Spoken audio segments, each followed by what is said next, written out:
So, welcome back. Before Thanksgiving kicks off, I want to share with you a super easy recipe for cranberry sauce. So, it's pretty traditional, right? And some of you like the canned jelly, and I can't fault you for that. But, if you want to make a fresh cranberry sauce, it's actually super simple. It also is actually just as easy and the exact same recipe to make your own cranberry jam. Because cranberries have so much pectin in them that they just essentially turn into jam with the addition of liquid and sugar. So what I've got here is just a 12-ounce bag of cranberries, and I'm going to add, I've got a half a cup of juice here, just orange juice for this, it's pretty traditional. And I'm just going to add that to the base of my, to the base of the pot. That's the word, pot. And 1 cup of sugar. So that plus a pinch of salt. If you have only table salt, use a smaller pinch. You can also adjust later. Remember, you can't always add, never remove salt. So I'm going to turn up my stove here to medium high. Another option is to add some cinnamon to it. I will go ahead and do that, and then I'm going to actually blend it using a stick blender later. But you don't have to. You can keep it chunky. So I need a paddle. And so just now we're just going to let it come up to temperature. And as it cooks, the berries are going to pop. And once the berries pop, they'll start to break down into a sauce, and we'll be good. So, get that cinnamon stick covered so that we get all of our flavors going into it. And now, we just wait for a bit. Thankfully, with the induction stove, it shouldn't take too long to come up to temperature. But one thing I have learned about induction is, for those of you thinking about it, is you cannot rush by just sticking it on high. It heats so efficiently that it burns very quickly. And so if you hit it on high, it will start cooking whatever's touching the pot, because it's actually, the pot is the only thing heating right now. And because the pot is the only thing heating, if food is touching it and doesn't have that protective liquid barrier, it just starts to burn. First time making rice on this stove with the induction stove, I just turned it to the power burner because it boils water so fast, and it didn't actually boil the water. It was weird. For some reason, it just the water, which normally I can boil 2 quarts of water in like 3 minutes. This was taking more than 3 minutes to get warm even. And then I started smelling a burning smell. The rice was burning on the bottom, even though it was full of water, because the rice was touching the bottom. It was that fast. So you do have to be careful with induction. Now, thankfully, this little segue while I talked about induction has allowed the water to come up to a little more temp here. So we are starting, I think the sugar is mostly dissolved now, so soon, hopefully, it will start popping the berries. So you can see it's more like a syrup now than a sugar. That's just because it came up too fast. If it takes you longer to come up to temperature, that's perfectly all right. This will take you maybe at most half an hour to make, but that's only if you really take it low and slow. Especially as it is coming up to temperature, it's okay to add a little extra heat if you're using gas or if you're using electric. But I would not rush it with the induction stove. So, however, once it does come up to heat, if you're using gas or electric and you start on high just to bring up the temperature, make sure to turn it back down, especially if you're on electric, because that electric stove will retain the heat longer. And it takes a lot longer to adjust temperature with an electric stove. I imagine most of you are using an electric stove, which is, I think that's the most common method. So your mileage will vary based on your style. All right, so we're coming up. I can hear it. Let's see. Let me get a little closer. Hopefully you can hear it coming through. This is going to be a minimally edited video too, so I am going to just get it uploaded since I am cooking this on the Monday before Thanksgiving. Oh wait, I think I heard a pop there. So it's seeing some of them starting to crease there. And if I'm quiet, I should be able to hear some popping cranberries. Kind of sounds like popcorn. A little higher pitched, I think, maybe. But once they start popping, that's when you're going to start getting some of that color coming through. But you can see that they're starting to crack here. That just means they're finally getting warm.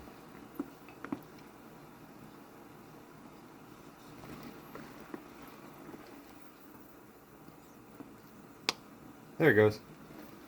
Got it on camera too. So we're just going to keep warming that up. If it looks still pretty liquidy, that's just because the cranberries haven't really popped and started to release their juices. Same reason why it's only mildly purpley red in color.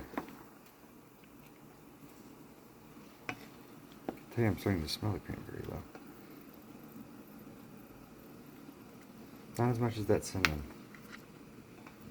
Be curious to see how the cinnamon, this is actually true like bark cinnamon, leaf cinnamon, not the cassia bark. So it has a little bit more softer of a flavor, not as spicy. Ah, here we go. Now we're coming up to boil. I'm going to let that sit. Drink coffee. And to give you an idea of just how fast this recipe is, this is before I'm going to work in the morning. If you noticed as the camera was coming close, the time said 7:10, so this is right in the beginning there. All right, now we're in boiling mode. We're starting to get some a lot more of them cracking. Starting to get a lot of bubbling. I'm actually going to turn down my temperature just a little bit, and I'm kind of crack it against the walls here a little bit. And I'm actually planning to I'm not going to try to, if you want to, you can just squish the berries, but you can actually watch it thicken.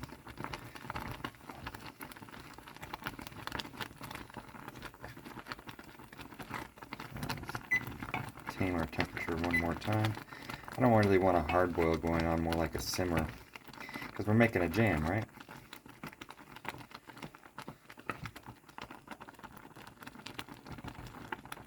Squish a few more of these berries. You can also use like a silicone spatula might help you get a little more flexibility when you're using a saucier like this. Saucier being kind of the rounded bottom, whereas a pot just has right angles at the bottom. So here we go, thickening up, I'm sure. Oh yeah, now we're starting to get kind of a jammy consistency, right? And that's just because of how we set it up here. Before I go through the stick blending, now you can actually just carve it out and then fish out the cinnamon if you want to use it later. I'm going to fish mine out and then I'm going to stick blend it, or you can just leave it chunky. I've done chunky both in the past.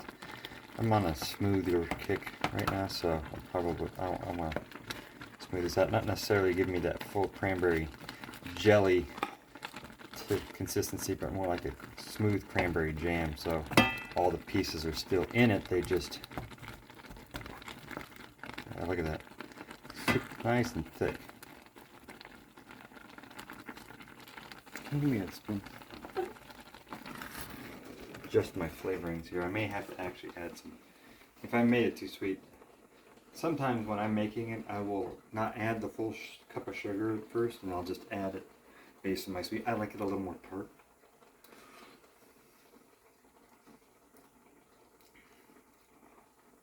That's plenty tart. Yeah, that's tart.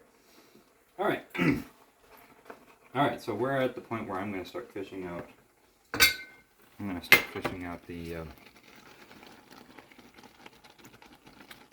cinnamon here, and there we go. There's a piece. As you can tell, this cinnamon is a little flakier than most. You can rely on it though, despite it being flaky.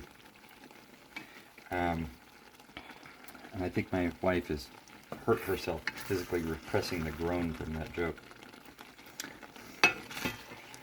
But she has to hold the camera steady so she can't help it. So that must give me leave to make all sorts of jokes, right? No, maybe not. I'm getting a look. If you could see that look, I mean, that would be... Alright, I think I've got most of the... Oh wait, here's another piece. Alright, got most of it carved up,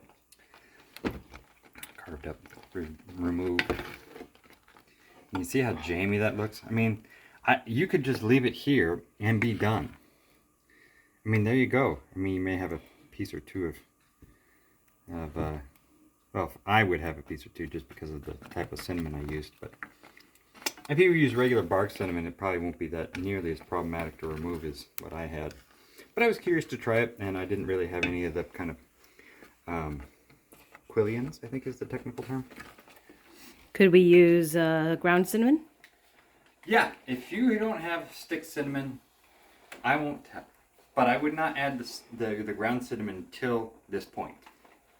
The reason is that the ground cinnamon, you're being ground, you just really want to bloom the flavor, and that just means heat it up to let the oils release their flavor.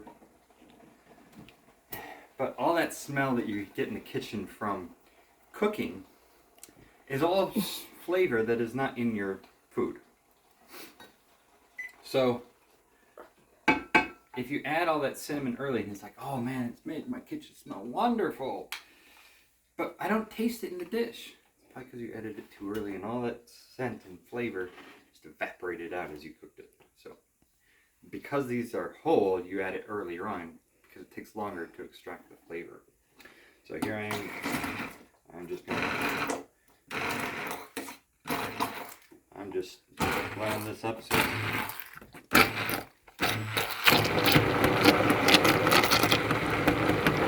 and you notice I have to tilt it to its side just to get it to move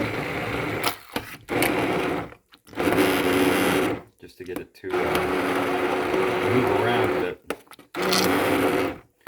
You notice how thick and jammy it is now.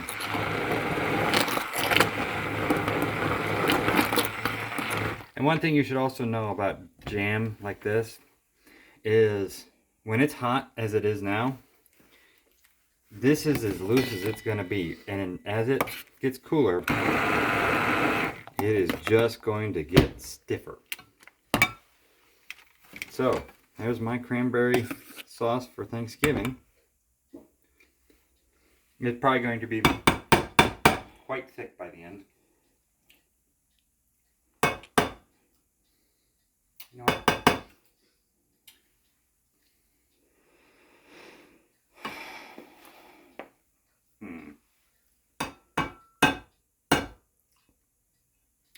Trying to think if I want to add anything else to it besides just the cinnamon. What if it's too thick?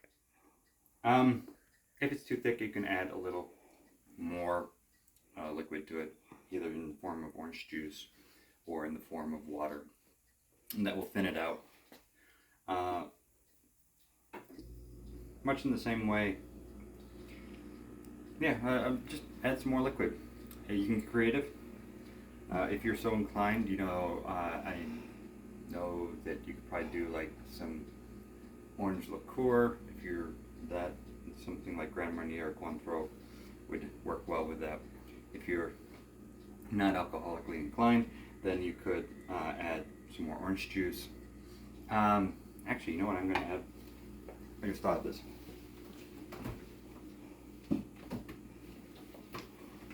I'm going to add some cherry juice concentrate because cranberry cherry is one of my favorite combinations.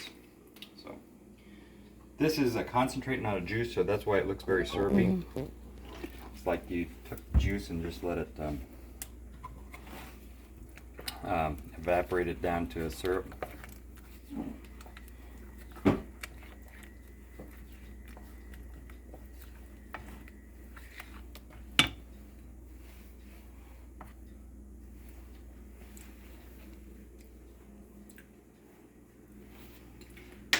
More.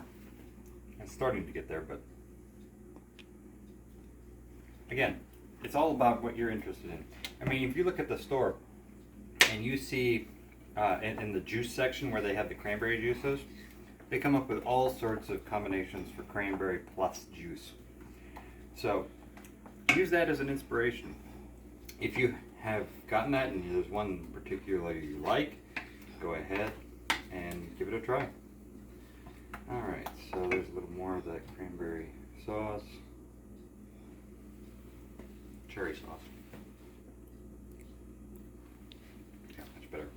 And then I actually am going to add a hit of ground cinnamon, assuming I can find it. That goes on the list? I guess so.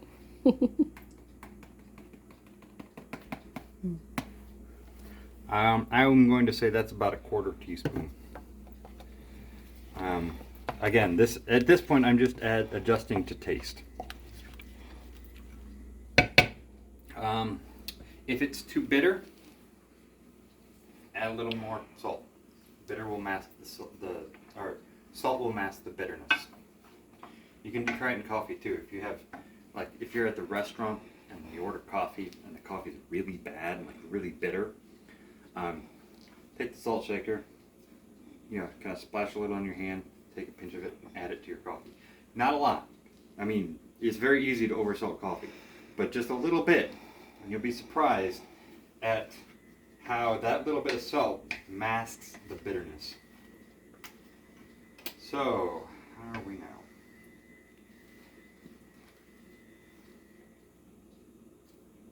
Yeah, I think that's good. All right. So if you try it, if you try this sauce, let me know how it goes. I'd be curious to see if you have any variations too. Let me know in the comments, and I'll see you next time. Take care.